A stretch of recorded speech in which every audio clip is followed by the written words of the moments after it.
በስመ አብ ወወልድ ወመንፈስ ቅዱስ አሐዱ አምላክ። ሃይማኖተ አበው ስምዓት ምዕራፍ 124 እግዚአብሔር ቃል ሰው ስለመሆኑ የሚመሰክሩ ቅዱሳን አበው ከጻፏቸው መጻሕፍት የተወጣጣ ክፍል። የእስክንድርያ ሊቀ ጳጳሳት ቅዱስ ቄርሎስ እንዲህ አለ። ክርስቶስ በኋላ ዘመን ሁልጊዜ ድንግል ከምትሆን ከማርያም በግብረ መንፈስ ቅዱስ እኛን ለማዳን ሰው ሆነ። እኛን የሚመስል የምታውቅ የምትናገር ነፍስ ያለችው ሥጋን ከእሱ አነሳ። እግዚአብሔር ቃል በድንግል ማኅፀን ሳይዋሃደው አስቀድሞ ሥጋ አልተቀረጸም። እንዲህ ከሆነ እንዴት ቃል ሥጋ ሆነ ይባል ነበር? ዳግመኛ ፍጡር ሥጋ አስቀድሞ እንደምን ይቀረጻል አለ። ዳግመኛ እኛ ስለ እሱ በድንግል ማኅፀን ሊዋሃደው ሥጋን ፈጠረ እንላለን አለ። ዳግመኛ እንዲህ አለ። ሥጋ ሥጋ ነው፣ መለኮት አይደለም። ቃልም አምላክ ነው፣ ሥጋ አይደለም። እግዚአብሔር ሰው ቢሆን ለራሱ ባደረገው ተዋህዶ ሥጋን ገንዘብ ቢያደርግም እሱስ አምላክ ነው። ዳግመኛ በ12ኛው ግዘት በሥጋ እንደታመመ፣ በሥጋ እንደተሰቀለ፣ በሥጋም እንደሞተ እንደተጻፈም ከሙታን ተለይቶ አስቀድሞ የተነሳ በኩር እንደሆነ በእግዚአብሔር ቃል የማያምን ቢኖር ውጉዝ ይሁን አለ። የታመመውስ የዓለም መድኃኒት ነው። ግን ሥጋን ሳይዋሃድ በባሕርየ መለኮቱ ታመመ ሊሉ አይገባም። ከእግዚአብሔር አብ የተወለደ አካላዊ ቃል ሰው ሆኖ በሥጋ ታመመ እንጂ። ስለዚህም ደስ በሚያሰኝ ተዋህዶ ሰው ለሆነበት ተዋህዶ የሚገባውን ሥራ ሠራ። አሁንም ለራሱ ብቻ ገንዘብ ባደረገው በሥጋ መከራ ይቀበል ዘንድ ተገባው። ዳግመኛም እግዚአብሔር ቃል በባሕርየ መለኮቱ በመገረፍም ቢሆን በችንካር መቸንከርም ቢሆን በቀሩት ሕማማትም አልታመመም አለ። መለኮት ሕማም ሞት የለበትምና ፍጡርም አይደለምና ስለ እኛ የታመመው በነሳው ሥጋ ነው እንጂ። ዳግመኛ እኛ ክርስቲያንም ክርስቶስ በነሳው ሥጋ ታመመ እንላለን፣ መለኮት የማይታመም ነውና። ዳግመኛ የመጀመሪያዎቹ መናፍቃን ሐራጥቃ በድንቁርናቸው እሱ እግዚአብሔር ቃል ከባሕርዩ ሥጋን ሊዋሃደው ፈጠረ፣ ይኸውም ሊዋሃደው ከመለኮቱ የፈጠረው ሥጋ ነው ይላሉ። እኛ ግን በጊዜ ሁሉ የገለጡልንን እግዚአብሔር የተናገረውን የቅዱሳን መጻሕፍትን ቃል ተከትለን አምላክን ከወለደች ከቅድስት ድንግል ማርያም ሥጋን ፈጥሮ ተዋህደ እንላለን አለ። ዳግመኛም የማይታመም የማይሞት እንደሆነ በእግዚአብሔር ቃል እንዲህ እናምናለን እንታመናለን። የሥጋ ሕማም ተነገረለት እንጂ ክርስቶስ አንድ የሆነላቸው የእነዚህን የመለኮትና የትስብእትን ባሕርያት አለመቀላቀል እንደምናውቅ መጠን ፈጽሞ አንከፍላቸውም። ከተዋህዶም በኋላ ሁለት ባሕርያት አንልም። ዳግመኛም የባሕርይ አምላክ ያደረገው ሥጋውንም ከመለኮቱ ባሕርይ አልፈጠረውም፣ ከንጽሕት ድንግል ነሳው እንጂ። የሰውን ሥጋ ቢዋሃድ ነው እንጂ ያለዚያማ እንደምን ሰው በሆነ ነበር። እኛ የሥጋን ነገር እናውቃለን። ክርስቶስ ከሁለቱ ባሕርያት አንድ ቢሆንም እንኪያስ እነሆ ባሕርያት እርስ በርሳቸው ተዋህዱ፣ ያለመለወጥ፣ ያለመቀላቀል፣ ያለመለየት አንድ ባሕርይ ሆኑ እንላለን። ሥጋም ሥጋ ነው እንጂ ተለውጦ መለኮትን አልሆነምና። እግዚአብሔር ሥጋ ቢሆንም ቃል አምላክ ነው እንጂ ተለውጦ ሥጋን የሆነ አይደለም።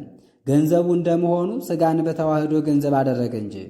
ዳግመኛም እኛስ ክርስቶስ የነሳው ሥጋ ከትንሣኤ በፊት ከትንሣኤም በኋላ ተለወጠ አንልም አለ። ስለ እርሱ ፈጽሞ እንዲህ ብለን አንናገርም። ዳግመኛም ነፍስ ዕውቀት የለውም አንልም። ሰው የሆነ እግዚአብሔር ቃል አንድ አካል አንድ ባሕርይ እንደሆነ እናምናለን እንጂ። ዳግመኛ የፍጥረት ሁሉ መድኃኒት ይሆን ዘንድ በተዋህደው ሥጋ ታመመ፣ ሞተ። እሱ ግን መቸመች እሱ ነው። መለኮት ፈጽሞ ምን አልተለወጠም አለ። እሱ መቸመች በአንድ ባሕርይ ከአባቱ ጋር በአንድ ዙፋን የሚኖር እንደሆነ የምታወቅ የምትናገር ነፍስ ያለችው ሥጋን ተዋህዶ ሰው በሆነ ጊዜም ከእኛ ጋር አንድ እንደሆነ ነገሩ የታወቀ የተረዳ ነው አለ። ዳግመኛም አስቀድሜ እንደተናገርኩ የእግዚአብሔር ቃል በባሕርየ መለኮቱ የማይታመም የማይሞት ነው። እንደ ተጻፈም ክርስቶስ በሥጋ ታመመ እላለሁ እንጂ አለ። ዳግመኛ የእግዚአብሔር ቃል ስለ እሱ አስቀድመን እንደተናገር በባሕርየ መለኮቱ የማይታመም የማይሞት ነው። ቅዱሳት መጻሕፍት እንደተናገሩ ከእኛ በነሳው ሥጋ ብቻ ታመመ፣ እሱም ከሚታመም ሥጋ ጋር ተዋህዶ ይኖራል አለ። ዳግመኛ በሥጋ ታመመ፣ በመለኮት አልታመመም አለ። እግዚአብሔርስ በመለኮት ባሕርይ የማይታመም የማይሞት ነው፣ ከእኛ በነሳው ሥጋ ታመመ እንጂ። እሱ የምታወቅ የምትናገር ነፍስ ካለችው ሥጋ ጋር አንድ ሆነ አለ። ዳግመኛም እሱ ከእኛ ጋር አንድ እንደሆነ ከኃጢአት ብቻ በቀርም የእኛን ሥራ ሁሉ እንደሠራ ስለ እሱ እንናገራለን አለ። ባሕርያት የሚፋለሱ የሚነዋወጡ ከሆነ የመድኃኒታችን የክርስቶስ ተዋህዶ ከእሳቸው የተደረገላቸው ባሕርያት ብዙዎች መሆናቸው ነው።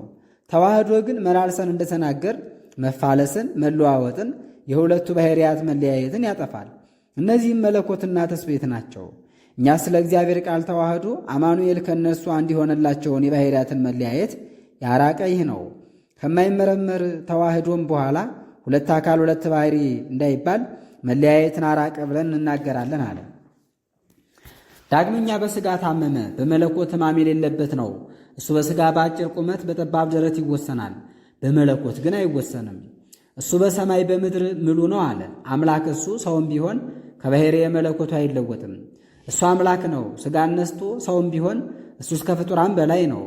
ሕግን የሠራ የወሰነ ሲሆን እሱ ድኅረ ዘመን ተገኘ። ፈጻሚ ሕግ ተባለ። ገዢ ፈጣሪ ሲሆን እሱ የተገዢ የአዳምን ባሕሪ ተዋህደ። የባሕሪ መንግሥት ገንዘቡ ነው አለ። ዳግመኛ እሱስ የማይታመም ነው አለ። ፈጣሪ ከፍጡራን ጋር በዚህ ማዕረግ ሕማም ሞት እንደምን አንድ ሆነ አለ። ዳግመኛ ክርስቶስ በባሕሪ መለኮቱ ያይደለ በሥጋ ታመመ አለ። ዳግመኛም እንዲህ ከባሕርያት ሁሉ በላይ አለ። ዳግመኛም እንዲህ ከባሕርያት ሁሉ በላይ የሆነ ባሕሪ ታመመ ብሎ የተናገረ ከፍጥረት ሁሉ በላይ የሆነ ቀዳማዊ እሱን እንደ ፍጡራን ደካማ ያደረገው ይህ አላዋቂ ማን ነው አለ። እኛ ክርስቲያን ግን በሥጋው ብቻ እንደታመመ በመለኮቱ ግን ሕማም እንደሌለበት በዚህ መልክ እናውቀዋለን አለ። ዳግመኛም እንዲህ አለ። የተዋህደውን ሥጋ ከሰማይ ይዞ መጣ፣ እሱም በሐሰት ታየ አንልም። እንዲህ አይባልም። አምላክን ከወለደች ከእመቤታችን ከቅድስት ድንግል ማርያም ሥጋን እንደነሳ 9 ወር ከ5 ቀን በማኅፀኗ እንደወሰነችው እንደወለደችው መጸነሱም በዘራ በሲ አይደለ በግብረ መንፈስ ቅዱስ እንደሆነ እናምናለን እንጂ። እኛም ከእመቤታችን ማርያም የተገኘ ሥጋ የመለኮትን ባሕሪ ወደ መሆን ተለወጠ አንልም። የተፈጠረ ሥጋ ያልተፈጠረ የመለኮትን ባሕሪ ወደ መሆን ሊለወጥ አይቻልምና።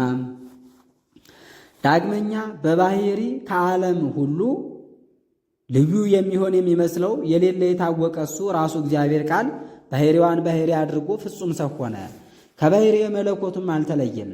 ስለዚህም እኛ ለአባቱ አንድ ልጅ ነውና ሥጋውን ሳንለይ አንዲት ስግደትን እንሰግድለታለን አለ። ዳግመኛም ሥጋን ሳይዋሃድ በባሕሪ መለኮቱ አልታመመም። ፍጡር መዋቲ ከሆነ ሥጋ ጋር አንድ አካል ነው እንጂ በማይመረመር ተዋህዶ በግብረ መንፈስ ቅዱስ ሰው ሆኖ ከንጽሕት ድንግል የተወለደው እሱ በሥጋ በዚህ ዓለም ተገለጠ፣ አንድ ወልድ ተባለ።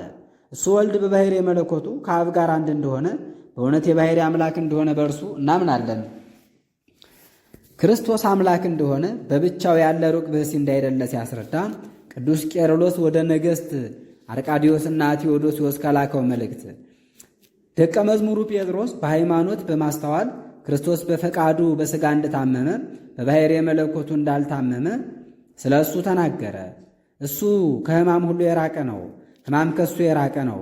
ዛሬ ግን ሕማም ከእሱ የራቀ ነው። ዛሬ ግን በሥጋ ብቻ የታመመ ሰው እንደመሆኑ በሥጋ ታመመ። አምላክ እንደመሆኑ በባሕሪው ሕማም የሌለበት ነው ተብሎ ስለ እሱ እንደተነገረ ሰው እንደመሆኑ በተዋህዶ እንደከበረ እናውቀዋለን። ግን በገዛ ሥልጣኑ ራሱን የሚያከብር እሱ ነው። አንድነትን ሦስትነትን የተናገረ ጎርጎርዮስ ወደ አቅላንዲዮስ በላከው መልእክቱ እንዲህ አለ። ክርስቶስ በሥጋ የሚታመም በመለኮቱ የማይታመም እሱ በሥጋ ይወሰናል፣ በመለኮት አይወሰንም። እሱስ መቼም መች ሰማያዊ ነው፣ ምድራዊም ነው፣ ይታያል፣ አይታይም፣ ይመረመራል፣ አይመረመርም። ነገር ግን ፍጹም ሰው ሲሆን ፍጹም አምላክ ነው። በኃጢአት ወድቆ የነበረ የሰውን ባሕሪ እንደገና አደሰ። ዳግመኛም የሃይማኖት አምድ መምህር ሊቀ ጳጳሳት ይህ ቅዱስ ቄርሎስ ከሃዲው አቦሊናሪዎስን ሲከራከረው በተናገረው ድርሳኑ እንዲህ አለ። የእግዚአብሔር ቃልስ ሕማም ሞት የሌለበት ነው፣ ከባሕሪውም አይለወጥም፣ አይፋለስም፣ የባሕሪ አምላክ ነውና እንደ አባቱ ያለ ፍጹም አካል አለው። ከእሱ ጋር አንድ የሆነ ሥጋንም ሊዋሃደው ከባሕሪ መለኮቱ አልፈጠረም። በእውነት ከእኛ ባሕሪ ነሳ እንጂ ከሰው ወገን መወለዱም ሰው ደስ ብሎት በሚሠራው ሥራ አይደለም። በማይመረመር ከልቡና በራቀ ከሰው ባሕሪ ልማድ ልዩ ድንቅ በሆነ ሥራ ከቅድስት ድንግል ተወለደ እንጂ። ዳግመኛም ከሃዲው አቦሊናሪዎስን ሲከራከረው እንዲህ አለ። የሰው ሥርዓት እንደመሆኑ በሥጋ በሚገባ መጠን ሥጋን በየጥቂቱ እንዲያድግ አደረገው። ፈጣሪያችን አማኑኤልን ምትሃተ ድረት በማለት ከሰውነት ሥርዓት የወጣ እንዳያደርጉት ከኃጢአት ብቻ በቀር በሥራው ሁሉ መሰለን ብሎ ተናገረ።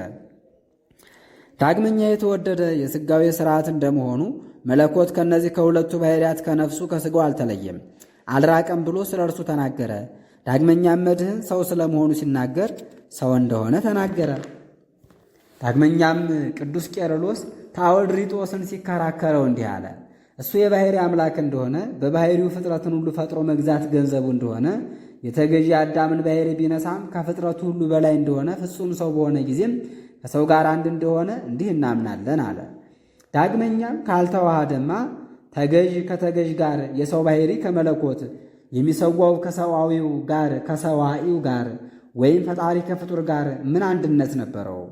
እኛስ ይህን አንድ ወልድን አምላክ ሰው፣ ገዢ ተገዢ፣ ሰዋኢ ተሰዋኢ፣ ፍጡር ፈጣሪ ሆኖ እናገኘዋለን።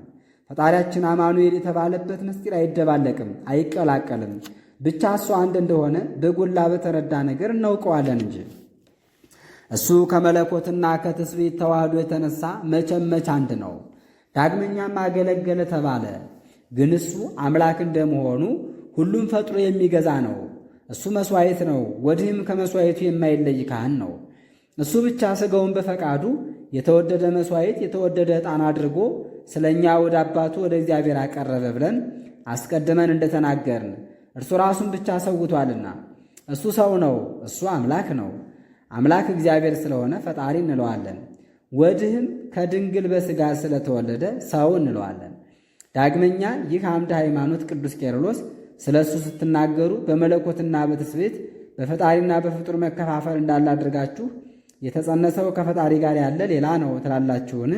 ሌላ አይደለም። እኛ ግን እንዲህ ያለ የተጠላ የተነቀፈ አነጋገር ልንናገር አይገባንም አለ። ዳግመኛ ይህ ቅዱስ ቄርሎስ አንድነትን ሦስትነትን ከተናገረ ከጎርጎርዮስ ቃል ጠቅሶ ሲናገር እንዲህ አለ። እሱ በሥጋ ታመመ፣ በመለኮት አልታመመም። በሥጋ ይወሰናል፣ በመለኮት አይወሰንም። እሱ መቼም በሰማይ ያለ ነው፣ በምድርም ያለ ነው። ይታያል፣ አይታይም፣ ይቻላል፣ አይቻልም። ነገር ግን ሁለንተናው ፍጹም ሰው ሲሆን እሱ ራሱ ፍጹም አምላክ ነው። በኃጢአት ወድቆ የነበረ አዳምን በፍጹም ሰውነት እንደገና አድሶ ወደ ቀደመ ርስቱ መለሰው። ዳግመኛም በዚህ አንቀጽ ሰው ፈጥሮ ከዚህ በኋላ እግዚአብሔር አደረበት የሚል ቢኖር ይህ ሰው ከእግዚአብሔር የተወለደ አይደለም፣ ከልጅነት የተለየ ነው እንጂ። ዳግመኛ ቅዱስ ቄርሎስ ሥጋ ከቃል ጋር ከጥንት ጀምሮ የነበረ ነው የምንል ከሆነ ባሕርዩ ከፍ ከፍ ወደሚልበት ሁኔታ ይደርስ ዘንድ በእውነት ሊነገር ይገባል። እንኪያስ አልቀረም። ግን እሱ ሥጋ ብቻ መሆኑ ነው ቀረ የምንል ከሆነ ደግሞ ቃል ብቻ መሆኑ ነው፣ የሚያስነቅፈን አይደለም አለ። ዳግመኛም እንዲህ አለ። በፍጡርነት ነዋሪ የሚታይ የሚዳሰስ ግዙፍ ይሆን ዘንድ ሥጋን ከእሱ አልለየውም። ሥጋም ለእግዚአብሔር ገንዘብ በሆነ ጊዜ ያልተፈጠረ የማይታይ የማይዳሰስ ይሆን ዘንድ ቃል ከሥጋ አልተለየም። ዳግመኛም ክርስቶስ አንድ ነው። ሰው የሆነ እግዚአብሔር ቃል ከሁለት ባሕርያት ከሁለት አካላት አንድ ባሕርይ አንድ አካል አንድ ገጽ ሆነ አለ። ዳግመኛም እንዲህ አለ። ሰው የሆነው አንድ ነው። ፈጣሪ ከፍጡር ጋር የማይዳሰሰው ከሚዳሰሰው የማይታየው ከሚታየው ጋር በተዋህዶ አንድ ስለሆነ በዚህ አንድ መሆኑ ይታወቅ ዘንድ ስለዚህ ለመለኮትና ትስብእት የሚገባውን ይሠራል። በመለኮቱ ከአብ ጋር አንድ ነው። እኛንም ሰው በመሆኑ ይመስለናል። ፍጹም ሰው የሆነው አንዱ ይህ ነው። ዳግመኛም ወልድ ጥንት የሌለው በመለኮት ክብር ልዑል ባሕርይ ቢሆንም በኋላ ዘመን ስለኛ ሰው ሆነ። ያለ መለወጥ ያለ ዘራ ብእሲ ሰው ቢሆንም በአምላክነቱ ያለ ነው፣ አይለወጥም። በዚህም በሥጋ ባሕርይ ሰውን መሰለ። እሱ በባሕርይ የመለኮቱ ፍጡር አይደለም፣ ግን በባሕርይ የመለኮቱ መገዛት የሌለበት እሱ ከመራራ የኀጢአት መገዛት ያድነን ዘንድ ስለኛ ሰው ሆኖ የሰው ልጅ ተባለ። ዳግመኛ ይህ የሃይማኖት መምህር ብፁዕ ቄርሎስ ክርስቶስ አባቴ ከኔ ይበልጣል ቢል ይህ አነጋገር ሰው ለመሆኑ የሚስማማ ነው አለ። ያልተፈጠረ ዓለም ከመፈጠሩ በፊትም ሥጋ ያልነበረው እሱ በኋላ ዘመን ሥጋ ባሕርይ ሆነ። ፍጹም ሰው በመሆኑም በዚህ መልክ ሰው ተባለ። ስለዚህም በእውነት አባቱን ከሱ የሚበልጥ ይለዋል። ስለመታመሙ ስለመሞቱ ከመላእክት ጥቂት አነሰ ተብሎ የተነገረለት እሱ ነው። እሱ አባቱን በእውነት ከኔ ይበልጣል ይለዋል። እሱ መላእክትን ፈጥሮ የሚገዛ ሲሆን ስለ ተዋህደው ሥጋ ይህን ቃል ቢናገርም በተዋህደው በእግዚአብሔር ፊት እንዲህ አምላክ የተዋህደው ሥጋን ከፍጡራን መካከል የሚተካከል ምንም የለም። ዳግመኛ ቢሶርስ በተባለ መጽሐፍ እንዲህ አለ። ቢሶርስ ማለትም የተሰወረውን የሚገልጽ ማለት ነው። እሱ በእኔ ደስ ይለዋል፣ እኔም በእሱ ደስ ይለኛል። እሱም ከፍጡራን ሁሉ አስቀድሞ ወለደኝ። እንዲሁ ደግሞ እኛን ሁላችንን ለማዳን የሰውን ባሕርይ በተዋሃደ ጊዜ በእውነት ሰው እንደመሆኑ እግዚአብሔር ፈጠረኝ ይላል። ዳግመኛም እንዲህ አለ። ከእሱ ጋር የተዋሃደ ሥጋን ከብቻ ባሕሪው ፈጥሮ አልተዋሃደም፣ ከእኛ ባሕሪ ነሳ እንጂ። ልደቱም በዘራ ብእሲ አይደለም፣ ማኅተመ ድንግልናዋን ሳይለውጥ ያለ ዘራ ብእሲ ከንጽሕት ድንግል ተወለደ እንጂ አለ። ዳግመኛ መዝገብ ባለው በዚህ አንድ መጽሐፍ እግዚአብሔር ቃል ሳይለወጥ መዝገብ ባለው በዚህ አንድ መጽሐፉ ነው። ይቅርታ፣ እግዚአብሔር ቃል ሳይለወጥ ሰው ሆነ፣ ሥጋንም ሊዋሃደው ፈጠረ ብሎ በብዙ አንቀጽ ቅድምናውን አስረዳ። ይህ ቃል የአካልን ተዋህዶ ያስረዳናል። ዳግመኛም ክርስቶስ በእውነት ሰው እንደሆነ ካመናችሁ ለሰው የሚገባውን ይናገር ዘንድ እንደምን አይገባውም? ቀድሞት ሰው አልነበርኩም ሊልም ይገባዋል። ይህም የሚገባው ለባሕርየ መለኮቱ ብቻ ነው። ዳግመኛም ለፈጠረው ባሕርየ ሥጋ የሚገባውን ሊጠብቅ ይገባዋል፣ ሰው ፍጡር ነውና። ስለዚህም እሱ ሰው ስለሆነ እግዚአብሔር ፈጠረኝ ይላል። ነገር ግን በዘመን ሁሉ መኖር የማይፈጸም ነውና ለእግዚአብሔር ብቻ ይሆን ዘንድ ይገባል አለ። ዳግመኛም የሰውነትን ሥራ ይሠራ ዘንድ ለትሩፋትም መምህር ይሆን ዘንድ እግዚአብሔር ሰው ሆነ አለ። እንዲሁ ደግሞ እኛም እግዚአብሔር ሰው አድርጎ ፈጠረኝ ማለትን ሰው ስለሆነው ስለ እርሱ ብቻ እንናገራለን። የእግዚአብሔር ቃል በጊዜ ሁሉ የነበረ የሚኖር ቀዳማዊ ዳህራዊ ነው እንጂ ፍጡር አይደለምና። ቀድሞ ተሰጥታ የነበረች ልጅነትን ለማምጣት ሥጋን ፈጥሮ ተዋህደ እንላለን። ዳግመኛም አዳምን ጸንታበት ከነበረች ፍዳ ያድነው ዘንድ የእግዚአብሔር ቃል ፍጡር ሥጋን ሆነ፣ ይኸውም ሰውን የፈጠረ ነው አለ። ዳግመኛም ወደ ሶክሲስ በላካት መልእክቱ የባሕርይ አምላክ የሆነ ይህን ሥጋ ከድንግል ነሳ እንጂ ከባሕርየ መለኮቱ ፈጥሮ አልተዋሃደውም። የሰውን ባሕርይ ቢዋሃድ ነው እንጂ ያለዚያማ እንዴት ሰው በሆነ ነበር አለ። ዳግመኛ ቢሶርስ በሚባል መጽሐፍ ክርስቶስ ያድነን ዘንድ ስለ እኛ ሞተ፣ ወልድ በሞተ ጊዜ ሞትን ገንዘብ አደረገ ተብሎ ስለ እርሱ ይነገራል። እርሱ ግን በባሕርየ መለኮቱ አይሞትም። እንዲህ ሥጋን ፈጥሮ ስለተዋሃደም እሱ ሰው ስለሆነ ይባላል። የተፈጠረ ሥጋን ለእርሱ ገንዘብ አድርጓልና ባሕርየ መለኮቱ ግን ፍጡር አይደለም። ዳግመኛ ስለዚህ ተቀዳሚ ተከታይ ስለሌለው በተዋህዶ አንድ ስለሆነ ቃል እሱ በሥጋ ፍጡር መዋቲ ነው፣ በመለኮት ግን ፍጡር መዋቲ አይደለም እንላለን። መፈጠርና ሞት ለሥጋ ነው፣ መለኮት ግን ከመፈጠርና ከመሞት የራቀ ነው። ነገር ግን ሥጋን ስለተዋሃደ ፍጡር መዋቲ ነው እንላለን። በባሕርየ መለኮት ግን ያልተፈጠረ የማይሞት ነው ብለን እንናገራለን። ከተወለደ ሰው ከሆነ እነዚህን ሁለቱን ለሚገባቸው እናደርጋለን። እኛ እንደተናገርን ዓለም ሳይፈጠር አካላዊ ቃል ከአብ ተወለደ። ወንጌላዊ ብፁዕ ዮሐንስ እንደተናገረ ሰውን የፈጠረ እሱ ስለ እኛ ሰው ሆነ አለ። ዳግመኛ እንዲህ አለ። ስለዚህ ፍጹም ቃለ እግዚአብሔር ፍጹም ሥጋን ሊዋሃድ ይገባዋል። ስለዚህ ፍጥረቶቹን ፍጹማን ያደርጋቸው ዘንድ ሰው ሆነ እንላለን። ዳግመኛ ምን የተፈጠርኩ የተባለው ቃል ስለ ቃል ባሕርይ አያመለክቱም። እንደኛ ያለ ፍጡር ሥጋን ተዋህዶ ሰው መሆኑን ያስረዳል እንጂ ተፈጠረ ተብሎ ስለ እሱ የተነገረለት ይህ ነው አለ። ዳግመኛም ሰው ስለሆነ ፍጥረቶቹ ሊድኑበት እግዚአብሔር ፈጠረኝ ይል ዘንድ ተገባው። ዳግመኛ ቢሶርስ ከተባለው ከመጀመሪያው መጽሐፍ በሁለተኛው ክፍል እንዲህ አለ። ሐዋርያ ይህን እንዲህ ብሎ እስከ መናገር ደርሶ ስለ ቃል ባሕርይ የሚናገር አይደለም፣ ሰው መሆኑን ሲያመለክት ነው እንጂ። የምናምንበት ሊቀ ካህናት የሆነ ሐዋርያስ የሆነ መቼ ነው? በፈጠረው ዘንድ ምእመን የሆነ መቼ ነው? ቃል ስለኛ በተዋህዶ ነፍስን ሥጋን ነስቶ ሰው በሆነበት ጊዜ ነው እንጂ ያን ጊዜ የተላከበትን ሥራ የሚፈጽም ሰው እንደመሆኑ በአብ ዘንድ የታመነ ሆነ። እሱ እንደተናገረ ያድነን ዘንድ ስለኛ በሰው በሆነ ጊዜ ያን ጊዜ ሐዋርያ ሆነ። ሃይማኖታችን እንዲጸና አብን ሲለምነው ሁላችንንም ከኃጢአት ያነጻን ዘንድ ከኃጢአት የሌለበት የተወደደ መሥዋዕት አድርጎ ራሱ በፈቃዱ ስለኛ ሥጋውን ሲያቀርብ ያን ጊዜ ያመንበት ሊቀ ካህናት ሆነ። ዳግመኛም እንዲህ አለ። ከእግዚአብሔር የተገኘ ቃል እሱ ሰው እንደሆነ በጎላ በተረዳ ነገር አምናለሁ እታመናለሁ። ወደ ሁለት ክፍል አንከፍለውም። የለበሰውን ሥጋ ከለባሹ፣ የተዋሃደውን ሥጋ ከተዋሃጁ፣ አርአያ ገብርን ከአርአያ እግዚአብሔር፣ መሥዋዕትን ከሰዋኢ፣ ነሳዩን ከተነሳይ፣ በድንግልና ማኅፀን የተፈጠረ ሥጋን ከፈጠረው ከቃል አንለየውም። እሱ ከእሱ ጋር አንድ እንዳደረገው ስለመናገር ግን ባሕርይ እንዳደረገው ልታውቅ ብትወድ ከእመቤታችን ከማርያም ስለነሳው ሥጋ መርምረህ ማወቅህ መልካም ነው። ዳግመኛ እንዲህ አለ። ያልተፈጠረ የእግዚአብሔር ቃል የምታውቅ የምትናገር ነፍስ ካለችው ከተፈጠረ ሥጋ ጋር አንድ አካል አንድ ባሕርይ ሆነ። ስለዚህም ሥጋ ስለሆነ ስለ እርሱ ተፈጠረ ተብሎ ተነገረ። ይኸውም ያለመለወጥ ፍጹም ሰው ሆነ ማለት ነው። እሱስ ዘላለም የማይለወጥ አምላክ ነው የሚሉ እንግዲህ ከቀናቸው ጎዳና ወጥተው ወደ ሌላ ጎዳና አይሄዱ። ዳግመኛ ክርስቶስ ክብር መሻት ኖሮበት አልከበረም። እርሱ ራሱ አክባሪ ነው እንጂ። ሰው ቢሆንም በባሕሪ ክብሩ ከበረ። እሱ ራሱ እግዚአብሔር አምላክ ነው። ሥጋ ትሑት ሕጹጽ ነዳይ ስለሆነ ተላለ ተብሎ ተነገረለት። ከሁሉ በላይ የሆነ ስምንም እሱ ራሱ ሰጠው ተባለ። ይህም የሆነ በባሕሪ ተዋህዶ ነው።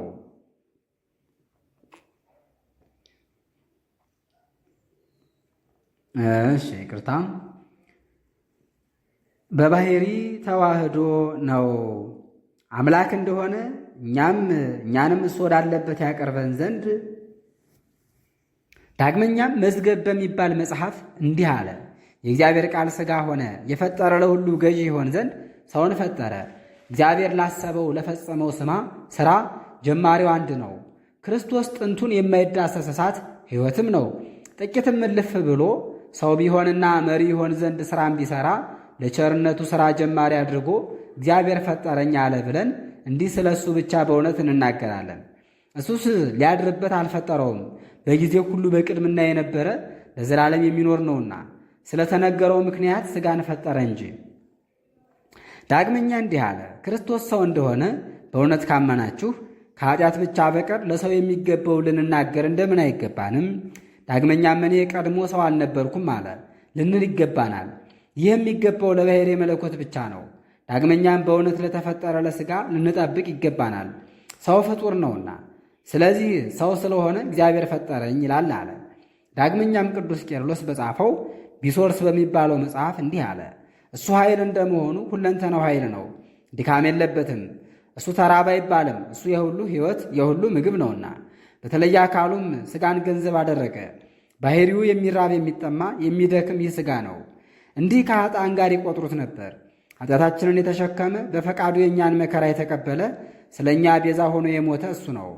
ክርስቶስ ተሰቀለ፣ ግን መርገም ኖሮበት አይደለም።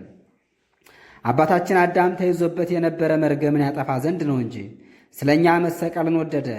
የተዋሃደ ሰው የሆነ እንደኛ መወለድን የወደደ ሥጋ ቢሆን ኖሮ ይህን ባላለም ነበር።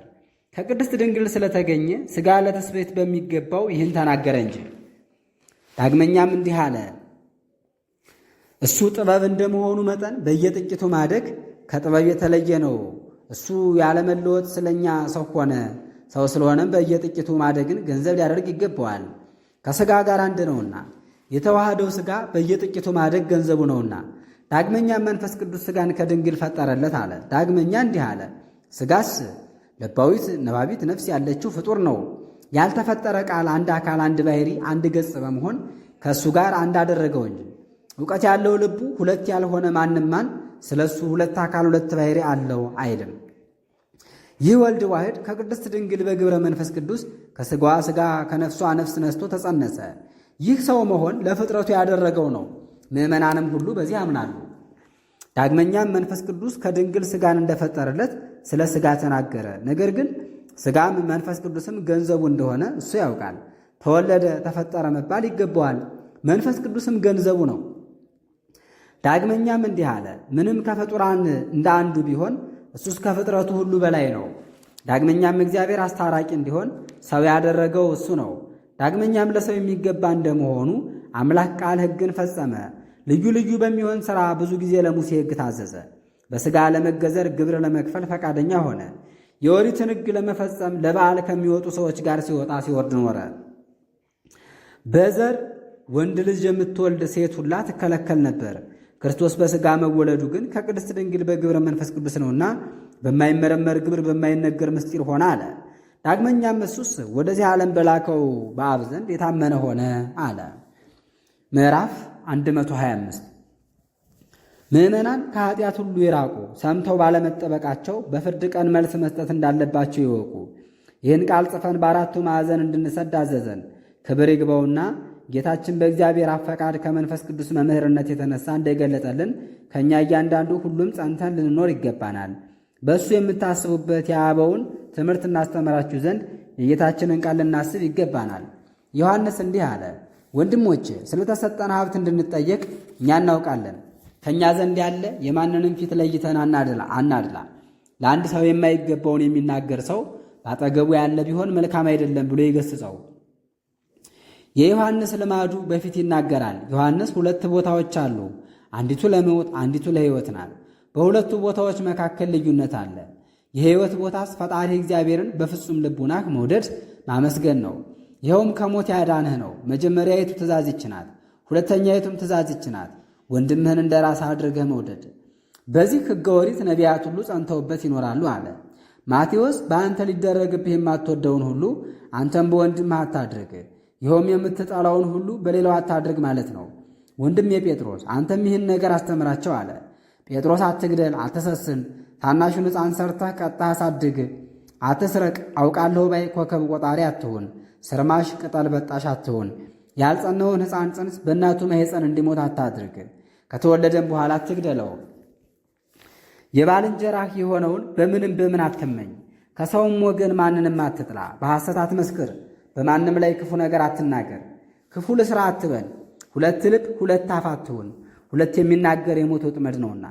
ከንቱ ነገር አትናገር፣ ሐሰተኛ አትሁን፣ ገንዘብ ወዳድ አትሁን፣ ቀማኛ አትሁን፣ አድላዊ አትሁን፣ ተጠራጣሪ ትዕቢተኛ አትሁን። በባልንጀራህ ክፉ ምክር አትምከር፣ ከሰው ማንን አትስደብ፣ ምከር አስተምር እንጂ። ለሌሎች ጸልይላቸው፣ አስተምራቸው፣ ከራስህም ይልቅ ውደዳቸው አለ።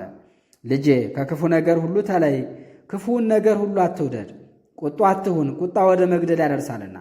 ቁጣ ክፉ ጋኔን ነውና፣ ቀናተኛ ጎሮ አምባጓሮ ወዳጅ አትሁን፣ ይህ ይጎዳል ፍዳንም ያመጣብናል አለ።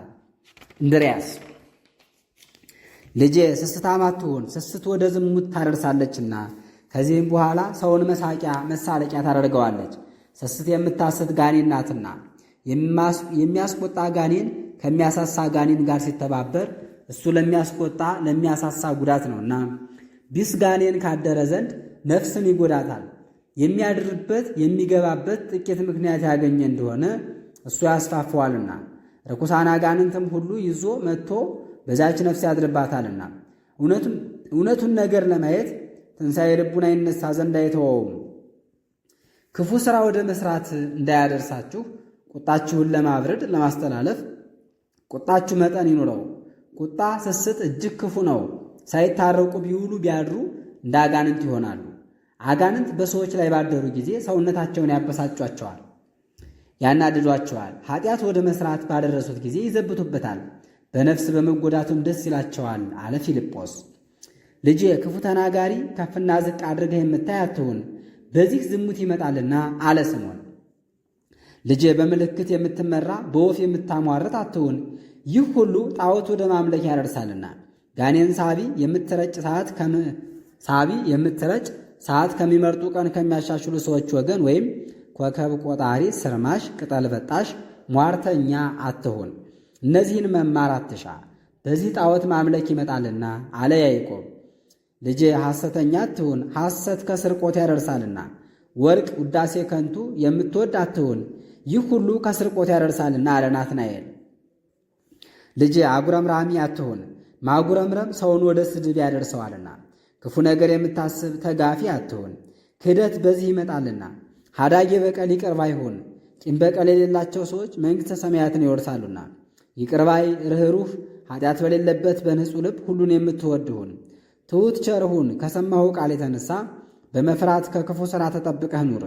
አትታበይ፣ ሰውነትህን ከትዕቢተኞች ጋር አንድ አታድርግ፣ ከትሑታን ከደጋግ ሰዎች ጋር ነው እንጂ።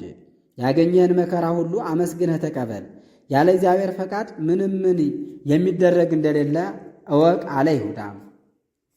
ታዲዮስ ማለት ነው። ልጄ ቃለ እግዚአብሔር የሚነግርህን የሕይወት ምክንያት የሆነህን ለልጅነት ያበቃህን ሰው እንዳይን ብሌን ውደደው፣ በመዓልትም በሌሊትም አስበው። እግዚአብሔር እንዳከበረው አክብረው፣ እግዚአብሔር ስሙን ከሚጠሩበት ቦታ ከዚያ ይኖራልና። በትምህርታቸው ተጽናና ዘንድ እየሄድክ ሌሎች ቅዱሳንን ጠይቅ፣ ከቅዱሳን ጋር የሚውል ቅዱስ ይሆናልና። በሚቻል መጠን አክብረው፣ ከደከምክበት ከሥራ ፍሬ ስጠው። እግዚአብሔር በእርሱ ምክንያት መንፈሳዊ ምግብን የዘላለም ሕይወትንም እንድታገኝ አድርጎሃልና። የሚያልፈውን የዚህን ዓለም ምግብ ልትሰጠው ይገባሃል፣ ለሠራተኛ ዋጋው ይገባዋልና። በአውድማ የበሬውን አፉን አትሰረው፣ ወይን ተክሎ ፍሬውን የማይበላ ማን ነው አለ ቶማስ። የተጣሉትን በፍቅር አንድ አድርግ እንጂ ሰውን የሚለያይ ሥራ አትሥራ። በእውነት ፍረድ፣ ለባለጸጋ አድልተህ በድሃው አትፍረድ። ብልህ ለእግዚአብሔር ቁም ነገሩ አይደለምና። ትዕቢተኛውን አታክብረው፣ መጽሐፍም አትጥቀስለት፣ እንዳነጋገሩ መልስለት እንጂ። ስትጸልይ አትጠራጠር፣ የምትለምነውን አስተውል፣ እግዚአብሔር ይፈጽምልሃል። በምትመጸውትበት ጊዜ ክፉ ነገርን አታስብ፣ ከሰጠህ ዋጋህን ታገኛለህና። የሰጠህ ምንም ገንዘብ በእጅህ ቢኖርህ ከኃጢአትህ መዳንን ሻ ፈልግ። ያገኘኸውን በምትሰጥበት ጊዜ ወላዋይ አትሁን። ዋጋህን የሚሰጥህም ማን እንደሆነ ወቅ። የለመንህንም አታሳፍረው። ማናቸውንም ሁሉ ከነዳያን ጋር ተካፈል እንጂ። ገንዘቤ የግሌ ነው አትበል። በኃላፊው ገንዘብ እርስ በርሳችሁ አንድ ከሆናችሁ በማያልፈው እንደምን አንድ አትሆኑም? ወንድሞቼ እማልዳችኋለሁ፣ ዕድሜ ሳላችሁ ከዚህም ጋር በጎ ሥራ መሥራት ሲቻላችሁ ያላችሁን መስጠት ቸል አትበሉ። እግዚአብሔር የሚመጣበት ቀን ቅርብ ነውና፣ የሚታየው የማይታየው ሁሉ ያልፋል። እግዚአብሔር ይመጣል፣ የሚሰጠው ዋጋም ከእሱ ጋር ነው።